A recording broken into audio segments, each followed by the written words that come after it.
Полуденное солнце беспощадно палило над выцветшей вывеской магазина Harper's Supply, и воздух дрожал над потрескавшимся асфальтом. Из дверей вышла девушка по имени Сара Коллинз. На ее плече лежал мешок с кормовой кукурузой, груз, к которому она явно привыкла. У старого забора, где доски держались на ржавых гвоздях, толпились 5 местных парней. Это были хорошо знакомые всем забияки — Блейк, Коннор, Рик, Джейсон и Лукас. Они лениво грызли семечки и отпускали грубые шутки. Увидев Сару, все разговоры стихли. «Эй, крошка, куда так быстро?» С наглой ухмылкой перегородил ей дорогу Блейк, самый высокий и худощавый из компании. Коннор насмешливо присвистнул, а Рик шагнул вперед и резко вырвал мешок из ее рук. Лезвие ножа блеснуло на солнце, и зерно золотистой струей рассыпалось по пыльной земле. Парни разразились хохотом, толкая друг друга локтями.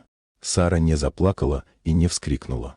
Она лишь выпрямилась, расправила плечи и посмотрела прямо в глаза обидчикам. В ее взгляде не было ни капли страха, только холодная решимость. «Что, язык проглотила?» — усмехнулся Джейсон, но в его голосе уже прозвучала нотка неловкости.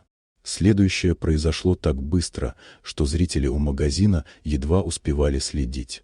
Блейк вдруг оказался на коленях с вывернутой рукой, лицо его перекосило боль. Коннор, бросившийся на помощь, получил локтем в челюсть и отлетел к стене. Рик, пытавшийся ударить кулаком, рухнул на землю после молниеносного подсекающего движения. Лукас попытался схватить Сару за плечи, но через секунду уже лежал в пыли, сбитый ее резким толчком.